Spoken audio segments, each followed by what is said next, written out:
Bonjour à tous, bonjour à toutes, bienvenue sur ce nouvel épisode de IFRAB Live, déjà cinquième épisode.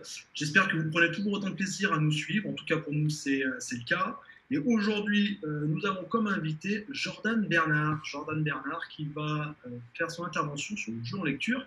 Alors Jordan, c'est bien sûr quelqu'un qui est originaire d'Auvergne-Rhône-Alpes, précisément d'Auvergne et de Saint-Féréol d'Aurour. Alors j'ai dû répéter pour pouvoir bien mémoriser le village natal de Jordan et son premier club. Il est passé aussi par Andrézieux, la région lyonnaise avec notamment Moulins, Lyonceau. Et ça fait 5 ans qu'il était à la Chorale de Roanne parce qu'il quitte la Chorale de Roanne et les Espoirs pour aller coacher les Espoirs du Mans. Jordan, je te laisse la parole. Bienvenue à toi. Et merci. Merci, merci. Bonjour à tous. Donc aujourd'hui, on va parler un petit peu du jeu en lecture. J'avais la volonté de vous présenter un petit peu ce qu'on se faisait sur le centre de formation à Roanne, moi et l'ensemble du staff donc, qui travaille sur le centre de formation à Roanne. Et une des choses qui est fondamentale pour nous, c'est cette orientation et cette volonté d'être autour d'un jeu de lecture. Donc on va essayer de définir ensemble ce que ça veut dire pour nous, parce que ça va conditionner beaucoup de choses dans le travail qu'on va entreprendre derrière. Donc c'était important pour moi aujourd'hui de vous parler de tout ça. Tout ce que je vais présenter ici, il faut le prendre avec le filtre d'un entraîneur de centre de formation, donc d'un entraîneur qui est là pour former des jeunes joueurs, et pas du tout un entraîneur qui est là pour faire performer une équipe professionnelle ou faire performer une équipe en senior. Donc vraiment, tout ce que je vais présenter ici, c'est quelque chose qu'on essaye de mettre en place sur le centre de formation, donc il faut essayer de le prendre avec ce filtre-là. Et puis il faut le prendre avec une réalité qui était la nôtre, c'est-à-dire que tout ce que je vais présenter ici, c'est basé sur un contexte rouennais où on a la volonté au centre de formation d'essayer d'intégrer un maximum de joueurs issus du bassin rouennais, donc des joueurs qui ont pas forcément des qualités athlétiques extraordinaires, donc un style de jeu qui doit être basé avant tout sur notre faculté à trouver des décalages collectivement, si on veut pouvoir s'exprimer sur les niveaux U18 et 8 et espoir. Donc voilà un petit peu, il faut essayer de suivre cette intervention avec ce filtre-là. Dans un premier temps, l'idée, si on caricature un petit peu le basket, on est parti d'un constat qui était, on peut trouver d'un côté le jeu libre, donc sans règles de jeu, vraiment un jeu complètement libre, et de l'autre côté, on va plutôt parler de systèmes de jeu extrêmement fermés où le joueur a très peu besoin de lecture et où l'enchaînement des temps forts doit nous amener à un avantage à la fin du système. On a décidé, nous, de placer le jeu de lecture entre ces deux extrêmes. C'est-à-dire que pour nous, le jeu en lecture, c'est un jeu qui peut se baser sur des intentions de jeu, donc de ne pas faire un basket de coach, mais vraiment de rendre le truc au joueur et d'essayer de faire en sorte que le joueur fasse le bon choix. Donc cette première idée de choix, elle va être importante. Pour arriver à ça, et essayer de placer le joueur dans beaucoup de prises d'initiative. L'autre idée, c'est d'essayer de leur proposer un jeu ouvert. Le jeu ouvert ne veut pas dire un jeu forcément libre. Ça veut dire un jeu où le joueur va être au centre des prises de décision, mais qui va quand même s'appuyer sur des règles et des intentions.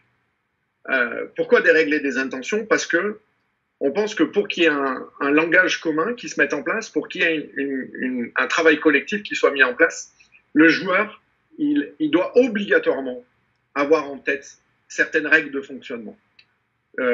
Faire collaborer 5 joueurs dans des espaces qui sont parfois petits, sur un demi-terrain, ça va forcément nécessiter des règles et des intentions communes pour que les joueurs puissent dialoguer ensemble sans se parler. Et ces règles-là, elles sont importantes pour nous.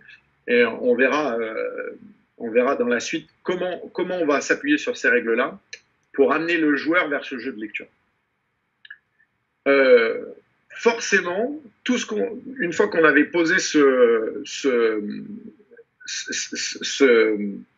ces choses-là, on s'est demandé aussi comment, pédagogiquement, on peut arriver à amener les joueurs vers ce jeu de lecture, vers ces prises d'initiative, vers un jeu qui leur appartient. Et on a essayé de mettre toute une idée pédagogique, une façon de faire pédagogique qui est commune aux entraîneurs qui interviennent sur le centre de formation en Rouen. Et on va essayer de détailler avec vous ces impacts pédagogiques. Et enfin, on finira sur des impacts sur la technique, parce que là aussi, toute cette réflexion nous a amené à avoir une réflexion sur la manière dont on travaillait techniquement, la manière dont on amenait les gens à s'inscrire dans ce jeu de lecture. Et je vais essayer de vous détailler quelque chose que l'on fait voilà, qui est venu progressivement sur le centre de formation, mais qui, sur les dernières années, s'est inscrit dans cette...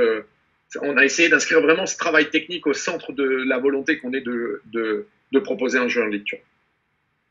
Jordan, j'ai une petite question qui me brûle les lèvres. Donc avant de la poser, quand même, je rappelle aux internautes que vous pouvez tous, vous aussi, poser des questions à Jordan au travers des commentaires. Je m'en ferai le relais. Alors, je comprends bien l'aspect de la formation. Comment est-ce que tu es arrivé à articuler ça, notamment avec le monde professionnel, qui des fois utilise justement plus de contrôle avec des formes de jeu qui sont beaucoup plus fermées? Alors, l'idée, c'était de se dire, il sera plus facile pour un joueur, le prérequis de base, c'était, il sera plus facile pour un joueur d'arriver dans un basket où il va être plus contrôlé, plus fermé, et où le coach pro va lui demander peut-être de moins prendre d'initiative, s'il est habitué à le faire, plutôt que l'inverse. C'est-à-dire de se dire, de former les joueurs dans un jeu fermé où il y a peu de lecture, peu de prise d'initiative, et d'arriver avec un coach pro qui lui, est sur un jeu très ouvert où le joueur doit prendre des initiatives. Donc le prérequis, c'était de se dire, bon, c'est peut-être un petit peu plus compliqué, un petit peu plus long d'être sur la formation de ces joueurs-là, mais dans l'adaptation après à certains coachs pro, ça sera à notre sens plus facile. Sachant que aujourd'hui, l'instabilité du coach pro fait que, bien, je suis complètement d'accord et c'est hyper important d'avoir un dialogue qui soit proche de celui du coach pro, sur certaines règles, sur certaines formes de jeu, etc. Mais la réalité aussi fait que former un joueur aujourd'hui, c'est 4, 5, 6 ans. Et en 4, 5, 6 ans, on peut connaître, par exemple, en l'espace de 4 ou 5 ans, à Rouen, j'ai connu, on va dire, 4 coachs pro différents. Donc, forcément, il faut, bien entendu, pour moi, s'adapter un petit peu à ce qui se fait au-dessus de nous, mais il faut avoir aussi une ligne directrice sur le centre de formation qui nous permet d'avoir un petit peu de stabilité, parce qu'il faut de la stabilité pour former les jeunes joueurs. Ok, super. Je te laisse répondre. Merci. Pas de souci.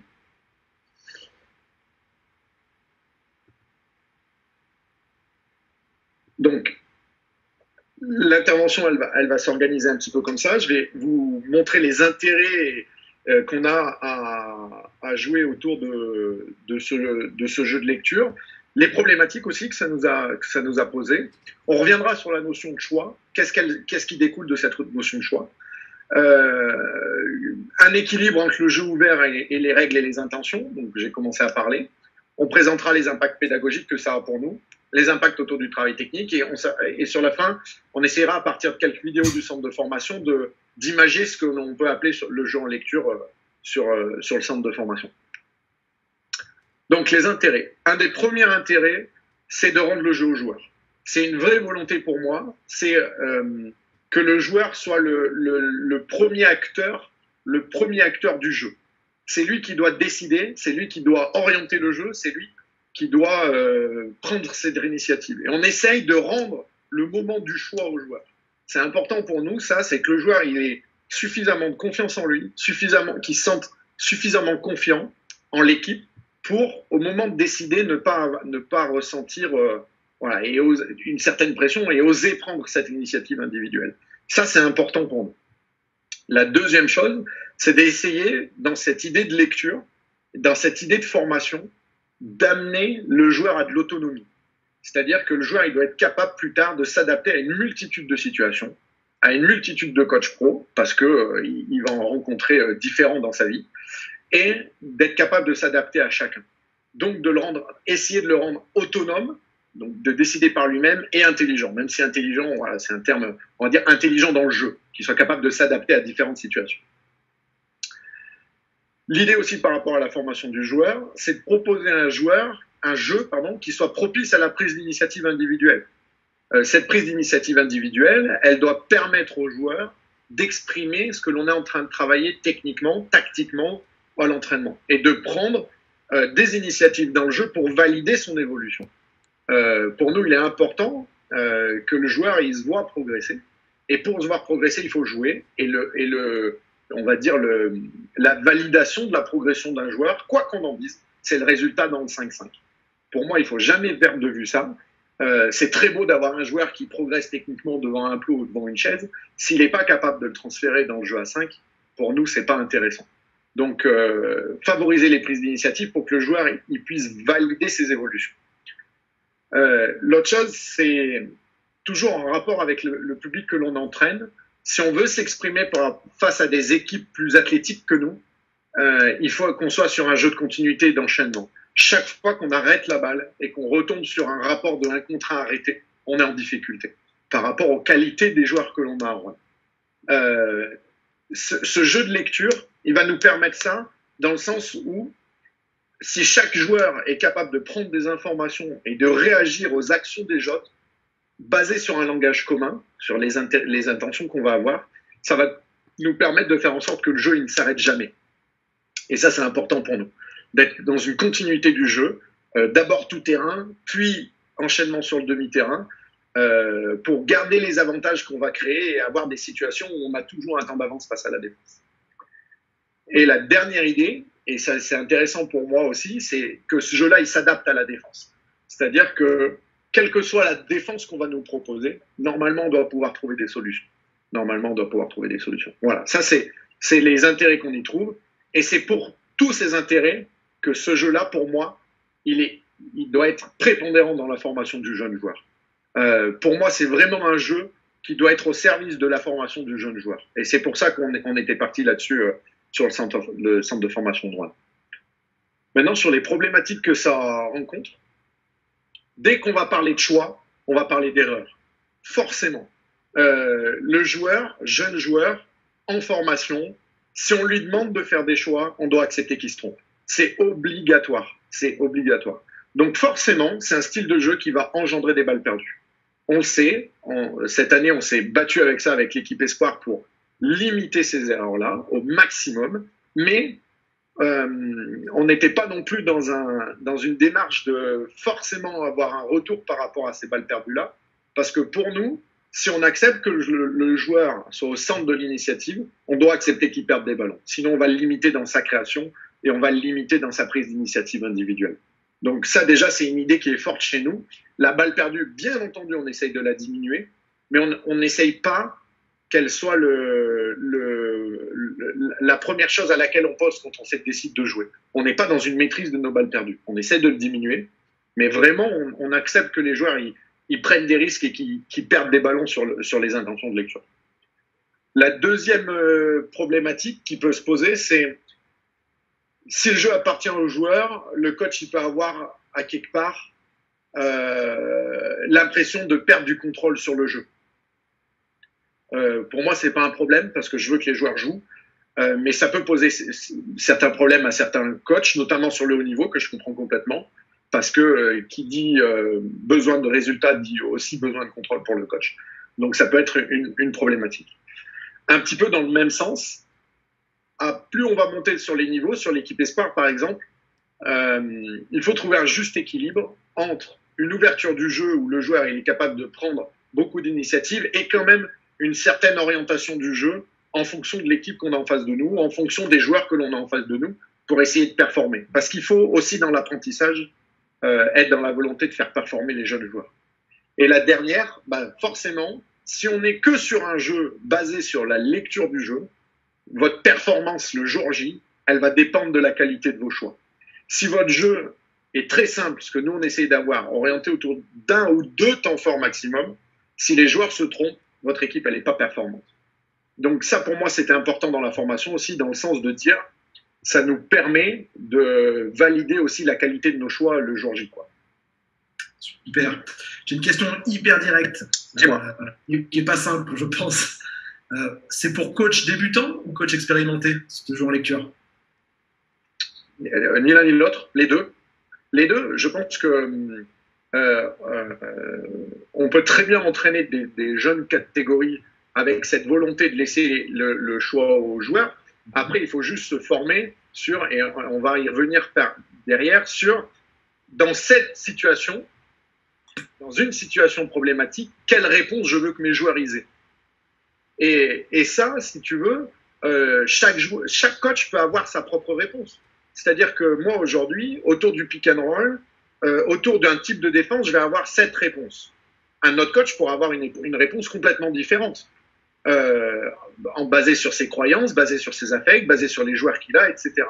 Ce qui est important pour moi, par contre, c'est que les 5 joueurs qui sont au même moment sur le terrain connaissent cette réponse-là. Et que ces 5 joueurs puissent réagir sur une prise d'initiative, puissent réagir de la même façon. Si par exemple sur un drive dans l'axe, on demande à un joueur d'occuper le corner et qu'on demande à un autre joueur, le joueur qui est à l'opposé, d'aller occuper le corner, si mon joueur qui drive dans l'axe, l'autre joueur remonte dans son dos, eh ben les deux ne sont pas sur la même ligne directrice. Il n'y en a pas un qui est mieux que l'autre, c'est juste que les deux, là, ils ne parlent pas le même langage. Donc, pour moi, ce n'est pas forcément coach débutant ou coach...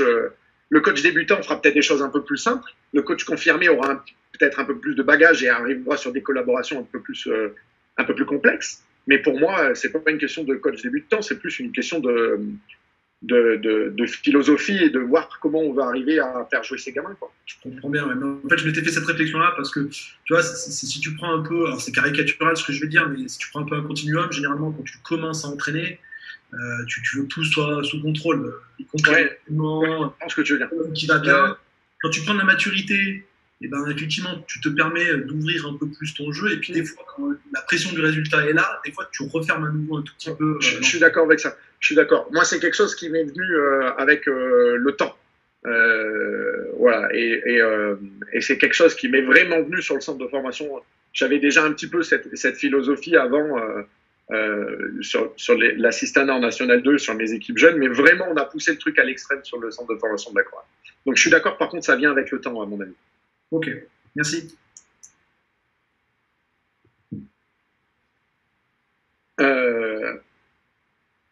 Donc, sur la suite, comme je vous ai dit, la base de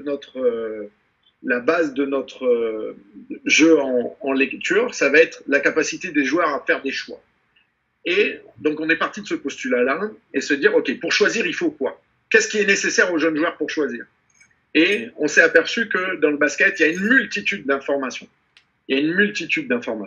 Donc, l'idée, c'était de se dire, à l'entraînement, on va essayer de baser les choix et d'avoir des repères très simples pour pouvoir accompagner nos jeunes joueurs là-dessus. Et on a basé quatre critères de choix. 4 informations qui sont nécessaires dans la prise de décision, pour nous. Ces informations, elles sont relativement simples, complexes à prendre, mais on essaye de les simplifier au maximum. La première, c'est la défense. Je vais engendrer quelque chose en rapport à ce que la défense va me proposer. Je prends un pick and roll. Si c'est une défense agressive, si c'est une défense plutôt basse, si c'est un changement défensif, je ne vais pas avoir les mêmes réponses. Donc, la première chose, ça va être d'être par rapport à une prise d'initiative par rapport à la défense. Après, l'autre chose qui nous intéresse beaucoup aussi, c'est une prise d'initiative par rapport à qui je suis. Et c'est d'accompagner le jeune joueur à la création de son identité. Si je suis un shooter, je ne vais pas prendre l'écran non porteur de la même façon que si je suis quelqu'un qui va être plutôt dans l'agressivité en dribble. Si je suis quelqu'un de plutôt vite sur mon premier pas, je ne vais pas forcément jouer le close-out, un 1 contre 1 avec une reprise défensive de la même façon que si je suis un gros shooter. Donc l'idée, c'est de se dire, de laisser suffisamment de place aux joueurs pour qu'ils construisent son identité propre. L'autre chose qu'il va falloir que je prenne en compte, bien entendu, c'est mes partenaires, parce que les réponses que moi je vais avoir par rapport à une défense va avoir des impacts sur l'ensemble des joueurs. Et la difficulté, ça va être d'arriver à ce qu'une réponse individuelle soit comprise et amène une réponse collective qui soit cohérente. Donc que les 5 joueurs répondent de la même façon à une prise d'information. Et après, c'est le contexte. Pour nous, le contexte, il est important. Est-ce que je suis en début de match? Est-ce que je suis en fin de match? En fin de match, on va avoir tendance peut-être plutôt à réciter un petit peu les situations pour gagner du temps. En début de match, on va être plutôt dans essayer de trouver la faille à chaque temps fort. Est-ce qu'on est sur un moment d'euphorie? Sur un moment d'euphorie, on va pouvoir, pareil, peut-être un petit peu plus prendre de risques. Est-ce que on est sur un temps faible? Donc sur un temps faible, on va peut-être s'appuyer un peu plus sur des systèmes un peu plus longs qui vont nous amener un petit peu plus de facilité dans le jeu. Mais le contexte est pour nous important à prendre en compte. Donc, le choix, il doit s'organiser pour nous autour de 4 notions, 4 informations: défense, qui je suis, partenaire et contexte. À partir de là, pour nous, le choix, ces infos, elles ne suffisent pas à faire un choix. C'est pour ça que, pour nous, il faut parler de règles et d'intentions. Donc l'idée ici, toujours pour favoriser ce jeu en lecture, c'était de proposer un jeu ouvert qui permette, comme on l'a dit, la prise d'initiative individuelle, l'agressivité offensive, et aussi un petit peu un côté imprévisible à notre attaque. Mais de trouver un équilibre avec ce jeu ouvert, avec des règles et des intentions de jeu qui nous permettent de parler la même langue, d'être sur les mêmes repères. Et c'est ces règles et ces intentions qui vont permettre à ces 5 joueurs, aux 5 joueurs qui sont ensemble sur le terrain, de répondre de la même manière à une prise d'information ou à ce qui s'est passé dans ce qui est en train de se passer sur le terrain. Sur ces règles et ces intentions, pour nous, elles doivent être claires, comprises de tous, et chaque joueur doit les connaître dans l'équipe. Donc, plus elles sont simples, mieux c'est. Donc, on a essayé de construire ces intentions-là de manière les plus simples possible. Elles sont basées sur les repères qu'on a donnés avant sur les infos. Elles sont basées sur une action défensive. Elles sont basées sur une action d'un coéquipier. Exemple, le coéquipier drive dans l'axe. Nous, on veut que tu remplisses le corner opposé. C'est un choix pour nous. Après, il est discutable, mais c'est un choix pour nous. La prise d'info, je prends le pick and roll. Il y a step out. Le grand voit qu'il y a step out. Les règles, elles sont claires. Rouler fort, au panier, en diagonale. Voilà, par exemple. C'est des exemples que l'on peut donner. Et pour nous, ces intentions-là, c'est ce qui va garantir la continuité dans le jeu. C'est ce qui va permettre aux 4 autres joueurs de répondre à la prise d'initiative d'un joueur. Donc, pour arriver à ça, l'idée, c'est de construire un langage commun. L'idée, c'est vraiment de construire un langage commun qui va nous permettre de réagir en fonction des prises d'initiative, en fonction de la défense, en fonction du contexte, en fonction de l'action du partenaire, etc. Et ce langage commun-là, il doit être construit pour moi avec les joueurs. Les joueurs, ils doivent être au centre de ce langage commun. Et ils doivent, eux aussi, permettre de le définir. C'est important pour nous. Joe, j'ai une question. Est-ce que tu vois un exemple là, qui t'arrive tout de suite à l'esprit sur justement ce management que tu as dans cet équilibre, dans cette balance à trouver entre les règles qui sont respectées et puis l'ouverture du jeu? Est-ce que toi tu vois un truc avec une expérience, avec un joueur ou des joueurs sur ce management-là? Comment tu as dû intervenir? Le parfait exemple, c'est autour du jeu rapide, par exemple, où on a codifié des choses très très simples. Les couloirs de course, bien entendu, courir le long des lignes de touche, etc. Des espaces pour où évolue la balle. Et après, c'est à la liberté du joueur. Donc on répète par contre énormément ces situations de jeu rapide pour que le joueur il emmagasine beaucoup d'expérience et qu'il puisse être amené à répondre à ces situations.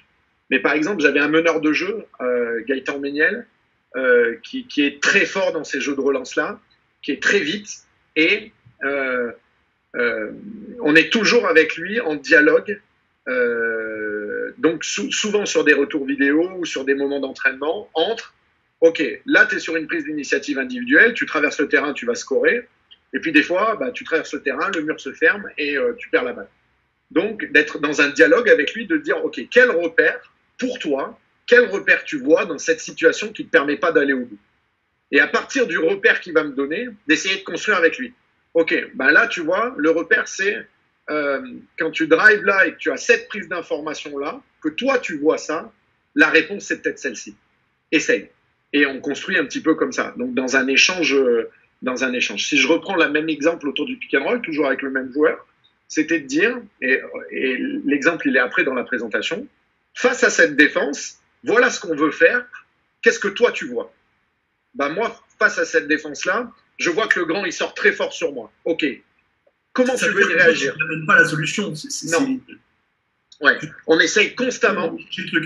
Ouais, on essaye constamment de placer le joueur dans une problématique et de trouver. C'est pas que je lui amène pas de réponse, c'est que j'essaye d'abord d'avoir un échange avec lui pour que la réponse que moi je vais essayer de lui amener, la réponse en fait c'est les intentions et la règle collective, lui il la comprenne. Parce que peut-être que si moi je te l'amène avec ce que moi je vois, toi joueur tu la vois pas du tout comme moi.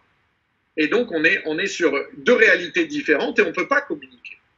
Le fait de questionner au départ le joueur va nous permettre de créer une réalité commune.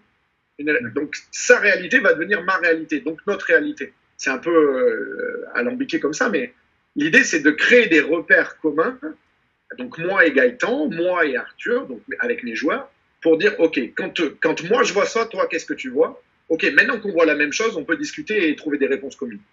Voilà, c'est un petit peu ça notre mode de management. C'est pour ça qu'on place énormément de temps à discuter avec nos joueurs. Et pas être descendant. C'est vraiment un échange. On essaye vraiment d'être dans l'échange. C'est bon? Ouais, nickel, super. Allez. Donc voilà, l'enchaînement il est bon. Donc c'est la construction de ce langage commun. Donc si on résume de manière un petit peu rapide, un joueur pour choisir, pour nous, il doit être capable de trier des informations parmi les 4 repères qu'on a donnés, défense, partenaire, qui suis-je et le contexte. Et il doit être capable d'analyser ces informations. Et ce qui va permettre d'analyser ces informations, c'est les règles que l'on va mettre, donc le langage commun. Donc le joueur, si on résume, pour nous, le joueur dans notre formation, il doit être capable de prendre des informations et de traiter ces informations à l'intérieur d'un cadre. Le cadre, il est défini par les choix et les orientations que l'on a fait. Et ce qui doit lui permettre de choisir à l'intérieur de ce cadre. Et ce va-et-vient entre le choix, les infos et le langage commun doit lui permettre de faire un bon choix. Et je ne dis pas le bon choix volontairement, un bon choix, parce qu'on pense qu'il y a plusieurs bons choix sur chaque situation, en fonction de qui je suis, en fonction du partenaire avec lequel je joue, en fonction du contexte, en fonction de aussi quelque chose que le joueur a de l'affection pour ça, etc. Donc c'est de ne pas réduire aussi il n'y a pas qu'un seul bon choix. L'idée c'est de se dire, si le joueur il est performant avec ce choix-là, c'est intéressant pour nous. C'est intéressant pour nous. Donc c'est l'idée d'être pas, là aussi un petit peu d'ouverture, d'être pas restreint autour de faire exactement le bon choix. Non, de faire un bon choix. De faire un bon choix. Voilà. En exemple, pour essayer d'imaginer un petit peu ça, d'illustrer un petit peu ça, je vais vous prendre l'exemple de comment on essaye d'enseigner le pick and roll et d'être sur l'apprentissage du pick and roll, parce que c'est quelque chose sur lequel on passe beaucoup de temps. L'idée, c'était de se dire, au lieu de découper chaque pick and roll, de découper chaque défense possible, de découper chaque situation possible, qui sont vraiment importantes, c'est de se dire, est-ce qu'on ne peut pas dégager des règles et des intentions qui nous permettent de répondre à pratiquement toutes les situations de pick and roll, quel que soit l'espace, quelle que soit la défense, quelles que soient les réactions qu'on va avoir. Et on a essayé d'avoir, c'est basé sur ces 5 intentions-là, et ça répond plutôt bien à quelques exceptions près, sur des défenses un petit peu particulières, ça répond plutôt bien, au moins, aux défenses contain, step out, des défenses un petit peu classiques. La première intention, c'est d'éliminer le défenseur du porteur de balle. La première intention qu'on doit avoir autour du pick and roll, c'est je viens porter un écran pour éliminer un défenseur. Donc la première intention, c'est celle-ci. Une fois qu'on a éliminé le porteur de balle, les intentions, elles sont hiérarchisées dans le temps. Pour le porteur, sa première intention, ça doit être de marquer. S'il n'est pas dans une agressivité, s'il n'a pas la volonté de marquer, pour nous, la défense ne va pas forcément intervenir. et on perd un petit peu la notion d'agressivité qu'on essaye de développer sur le jeu de pick and roll. Une fois que le porteur veut scorer, l'intérieur, c'est de rouler dans un espace libre. Rouler dans un espace libre. Donc, pas rouler sur un joueur qui va essayer de me défendre. La première intention, c'est de trouver un espace libre. Donc, pour nous, une fois qu'on a éliminé le défenseur, le porteur, il doit vouloir scorer, l'intérieur, il doit vouloir rouler dans un espace libre. Pour le porteur, s'il ne peut pas scorer, c'est là où je dis c'est hiérarchisé dans le temps. Si, hop, j'ai essayé de scorer, je ne peux pas, garder le défenseur du grand avec moi. Pourquoi? Parce qu'on va vouloir créer un surnombre. On sait tous, nous, entraîneurs, que le pick and roll, c'est la volonté de créer des surnombres. Comment on a essayé de le traduire avec ça, nous, chez les joueurs? C'est, OK, garde le défenseur du grand avec toi. Et cette intention-là, elle va avoir plusieurs expressions dans le jeu. Si je suis sur un step-out, vouloir garder le défenseur avec moi, ça va être prendre des dribbles de recul pour amener le défenseur avec moi. Si je suis sur une situation de contain, ça va être d'être un petit peu agressif au panier pour que le défenseur du grand soit obligé de défendre. Donc, cette intention de garder le défenseur avec moi, elle va prendre plusieurs formes dans le jeu, plusieurs identités dans le jeu. Pour le porteur, une fois que j'ai pas pu scorer, que j'ai gardé le grand avec moi, ça va être de trouver une passe libre. La passe libre, ça peut être sur le grand qui roule, ça peut être aussi sur un joueur extérieur, en fonction des informations que j'aurais prises, la défense, mes partenaires, etc. Et une fois qu'on a trouvé cette passe libre, la première intention, bien entendu, ça va être de tirer. Et après, entre les deux, il n'y a pas forcément de hiérarchie. Ça va être soit de retrouver une relation à 3, de retrouver une relation avec notre joueur intérieur qui a posé l'écran, soit d'attaquer un close-out, d'attaquer un joueur qui va être en sortie d'aide défensive. On est parfois un peu embêté justement, alors peut-être un petit peu plus dans le basket féminin que dans le basket masculin, justement sur cette notion d'avoir la volonté de scorer derrière le pick. Comment est-ce que toi tu la travailles et comment éviter de tomber dans systématiquement je prends le pick et ma première réflexion c'est d'essayer de passer la balle avant de pouvoir scorer? On fait beaucoup de 2 contre 2. Je fais énormément de 2 contre 2 autour du pick and roll, où il n'y a pas la possibilité de passer la balle sur pas mal de situations. Si le grand ne m'empêche pas de tirer parce qu'il veut rentrer vite sur son joueur, la seule réponse pour trouver un tir, c'est d'aller scorer. Donc, le 2 contre 2, pour moi, nous permet de développer cette volonté d'être agressif. Tout le temps. Donc voilà, et après, c'est vrai que chez les garçons, je suis moins exposé à ce problème-là. Et puis, c'est dans un discours quotidien. Chaque fois qu'on a la balle, on veut scorer. Chaque fois que j'ai la balle, on joue pour aller marquer un panier. Ouais, et si on nous empêche de marquer, là, on passera la balle.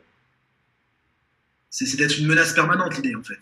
Tout le temps. Mais c'est chaque fois qu'on attrape la balle, par exemple, une des règles qu'on a chez nous, chaque fois qu'on attrape la balle, on est dans une attitude de tir.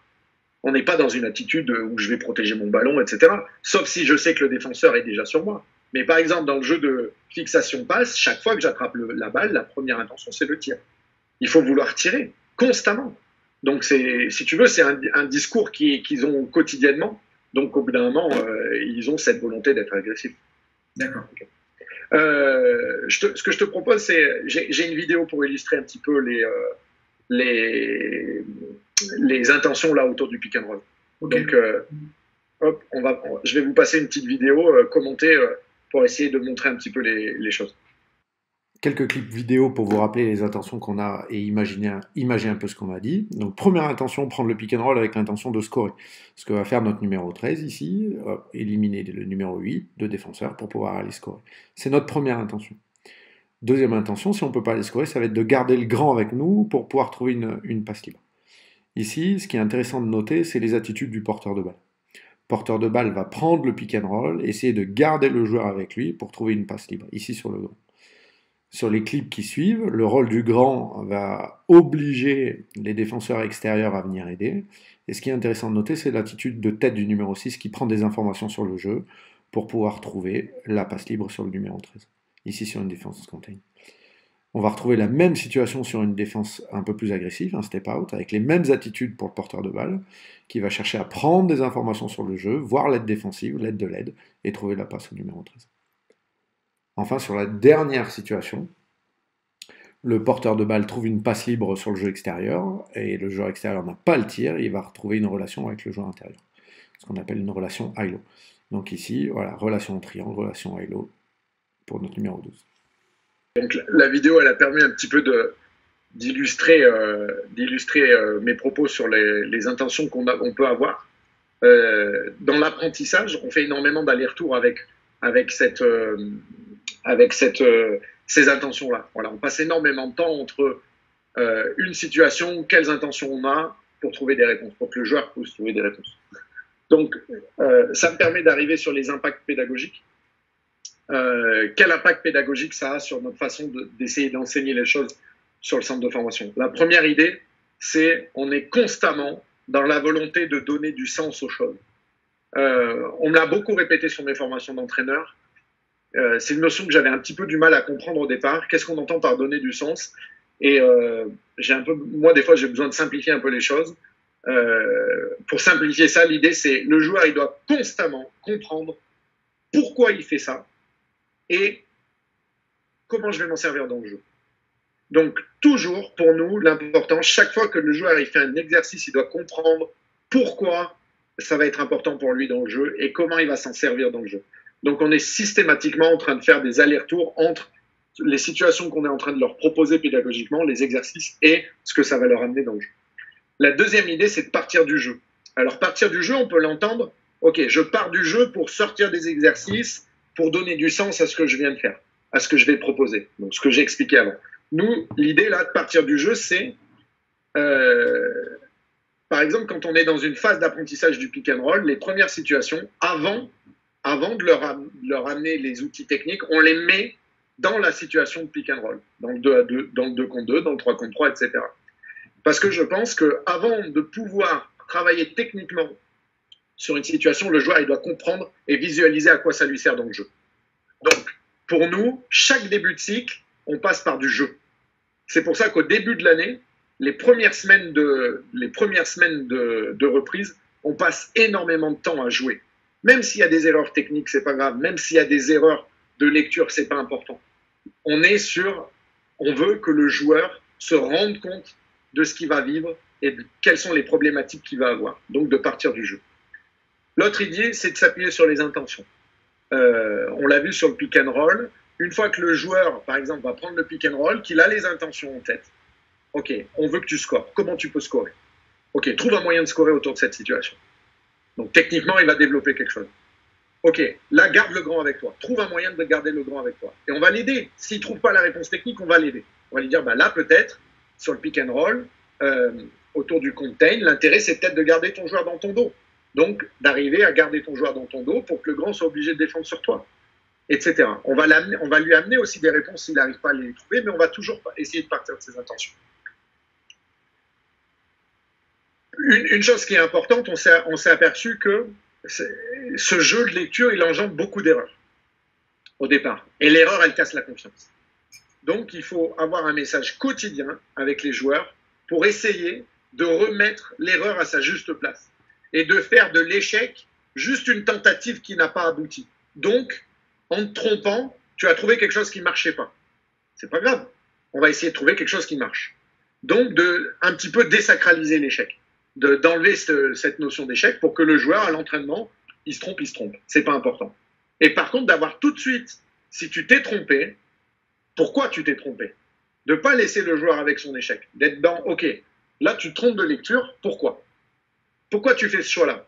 Ah, bah là, oui, mais regarde. Si là, le défenseur, il intervient comme ça, tu ne peux pas avoir cette passe. Donc, qu'est-ce que tu aurais dû faire? Ah ouais, j'aurais dû trouver cette passe-là. Exactement. C'est reparti, on rejoue. Et d'essayer de se servir systématiquement de l'échec. De ne pas laisser le joueur avec l'échec, mais de s'en servir pour le faire grandir. La dernière truc, c'est que dans ce jeu-là, c'est le joueur qui décide. Et nous, coach, on n'est plus là pour décider, on est là pour accompagner des choix. Et essayer d'accompagner le jeune joueur à faire des bons choix. Donc, il faut être dans une posture, pas descendante, mais d'être dans une posture où je suis à côté de mon joueur et je suis plutôt en train de l'accompagner. Plutôt qu'être dans une relation très hiérarchique en lui disant, et de jouer un petit peu à la PlayStation en lui disant, ah, tu fais comme ça, comme ça, comme ça. Non. L'idée, c'est vraiment d'être à côté du joueur et d'essayer de lui amener suffisamment de confiance et d'accompagnement pour qu'il puisse prendre ses initiatives et faire ses choix. Un outil qu'on utilise beaucoup, si, alors, comment. Si je vois ça, et que l'intention que l'on a derrière, c'est celle-ci, alors il faut que je trouve ça. Et comment tu le fais? Le comment, c'est la technique. Et le comment, c'est un petit peu dans la même idée, on essaye de lui amener à trouver sa propre technique. Donc, ce qui me permet d'enchaîner sur le slide. Quel impact ça a sur notre travail technique? Travail technique, toujours dans l'idée de donner des sens, on essaye tout le temps de le replacer dans un contexte. On évite de faire du travail à vide sans référence à ce qui se passe dans le jeu. On le fait bien entendu sur le tir extérieur, sur la mécanique du tir, sur du travail de dextérité en statique, etc. Ça nous arrive. Mais dès qu'on va rentrer, par exemple, sur du départ en dribble, sur une situation de 1 contre 1, on essaye de donner du sens à ce que l'on fait et de le replacer dans le jeu. Donc toujours de lier un geste technique à une prise d'info. On essaye toujours d'avoir ce lien-là. Donc d'apprendre dans le jeu, par exemple, je vais prendre un écran non porteur, au lieu de le faire à 1 contre 0, je mets un défenseur complice qui va m'obliger à prendre une information sur le jeu. Et de travailler la technique avec la prise d'info. Toujours essayer de lier les deux. Ce qui nous amène à avoir beaucoup de travail, pas à vide, mais avec des défenseurs complices. Et après, la difficulté de l'exercice va être liée par le niveau de complicité de mon défenseur. Au début, le défenseur, il va être juste là pour qu'on puisse lier un geste technique et une prise d'info. Et puis petit à petit, eh ben, on va demander au défenseur d'intervenir de plus en plus jusqu'à la réalité de jeu complète. L'idée aussi, c'est ce que je disais tout à l'heure, c'est de laisser le joueur se créer sa propre technique. Toujours dans la même idée de placer le joueur au centre. Donc, bien entendu, il y a des choses importantes. Désaxer la balle du corps, tenir la balle loin du défenseur, protéger son ballon, respecter les règles, ne pas faire marcher, etc. Mais aussi de laisser de la place au joueur. Si le joueur il se sent mieux avec le petit doigt un petit peu plus rentré, ben, il se sent mieux avec le petit doigt un peu plus rentré. Voilà, donc on n'est pas sur des schémas techniques très fermés. Au contraire, on essaye de rendre aussi la technique assez ouverte. Notamment sur les départs en dribble. Si le joueur il préfère être sur un départ espagnol plutôt qu'un départ croisé sur sa main gauche, ça ne me dérange pas. Ça ne me dérange pas s'il fait vite, qu'il est efficace, si sa technique lui permet de prendre des infos. Donc on insiste beaucoup sur la capacité à placer son regard et à désaxer la tête de l'axe du corps. Ça, par exemple, techniquement, on essaye de le développer énormément. Et après, c'est respecter le cadre réglementaire. Il n'y a pas marché, il n'y a pas reprise de dribble, etc., etc. Voilà un petit peu quel impact ça a sur le travail technique. Alors, j'ai une question de Fabrice Serrano, que tu dois connaître. Oui. Qui est intervenu sur la chaîne il n'y a pas très longtemps. Alors, attention, hein, parce qu'elle est limite philosophique. Je crois qu'elle était au programme du bac cette année. D'accord. Il faut que je la lise, parce qu'il ne faut pas que je me plante. Alors, si les règles et intentions sont directives, les choix ne sont-ils pas biaisés?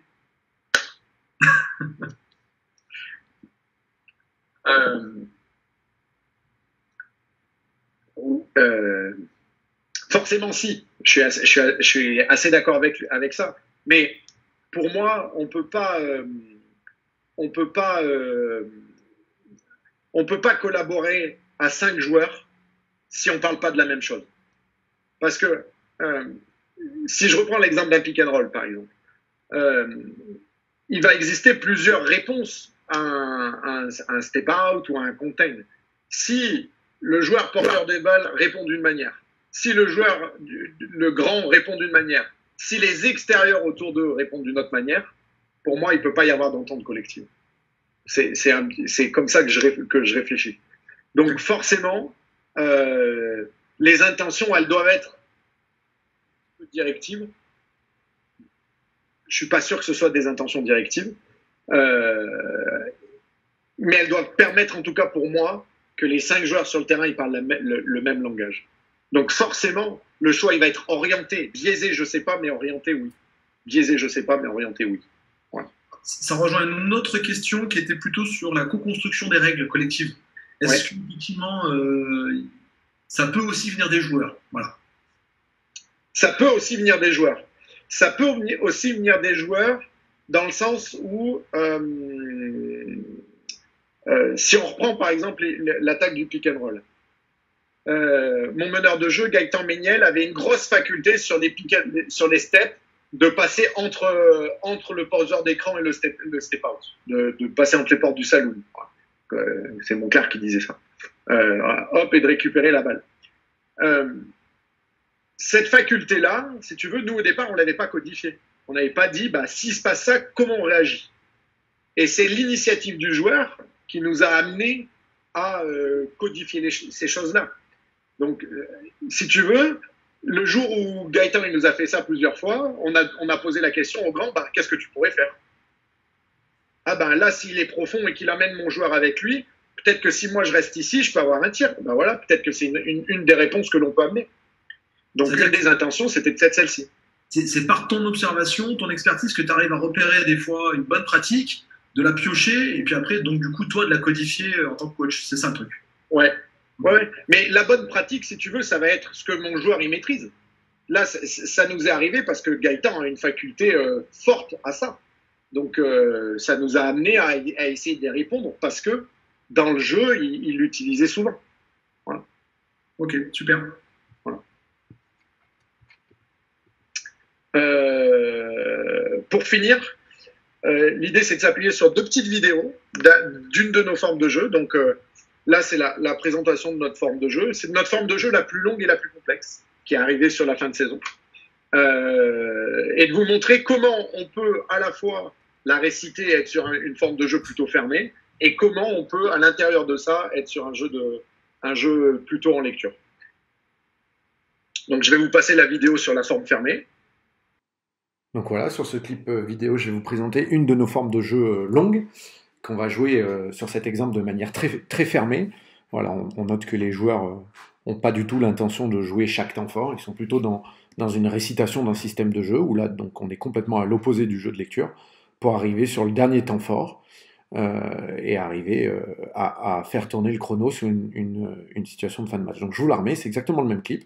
Voilà, on note bien que les joueurs n'ont pas d'attitude de lecture, n'ont pas de volonté de trouver la faille dans la défense, ils sont juste dans la récitation d'une forme de jeu jusqu'au dernier temps fort. Donc voilà, sur les images, on voit bien qu'il y a peu de lecture sur le jeu et qu'on va sur la fin du système. Donc là, c'était un moment particulier dans le match où on essayait de gagner du temps parce qu'on était plutôt dans un temps où on voulait avoir des attaques longues. Et maintenant, je vais vous passer une deuxième vidéo sur le même système de jeu où vous allez voir qu'on peut très bien jouer ce premier écran-là. Donc sur le deuxième diagramme, l'écran 5:2, qu'on a des situations où on joue ça, ou qu'on peut très bien jouer l'écran 4:1 sur le dernier diagramme du schéma et qu'on peut réagir à ça, et qu'il y a différentes manières en fonction des défenses de réagir à ça. Donc je vais vous passer maintenant la situation plutôt sur le jeu en lecture. Donc sur cette nouvelle vidéo, on va repartir sur la même forme de jeu que précédemment, cette fois avec des intentions de lecture. Donc on va voir que dès le premier écran non porteur pour les extérieurs, on va avoir la possibilité de sortir du système et de jouer sur une défense qui suit ici sur un cas. On va voir que cette volonté de jouer chaque temps fort et de trouver la faille, on peut l'avoir sur les différents temps forts du système. Donc là, on l'a eu sur le premier écran non porteur. Ici, l'écran il n'est pas suivi, donc on ne peut pas. Deuxième écran, le joueur suit, possibilité de curl. Donc sur cette image, on va retrouver autour du même temps fort une envie de curl. Cette fois, le défenseur du grand va aider, ce qui va nous ouvrir la passe sur le grand. Donc voilà, dernier temps fort, défenseur qui suit, possibilité de curl, ouverture du grand. Dans le même état d'esprit, toujours sur la même forme de jeu, toujours avec la volonté de jouer les temps forts, ici la défense décide de changer, donc on se retrouve avec notre joueur extérieur face à un joueur intérieur, on décide de jouer le mismatch pour le joueur extérieur, donc d'écarter les gens pour pouvoir jouer.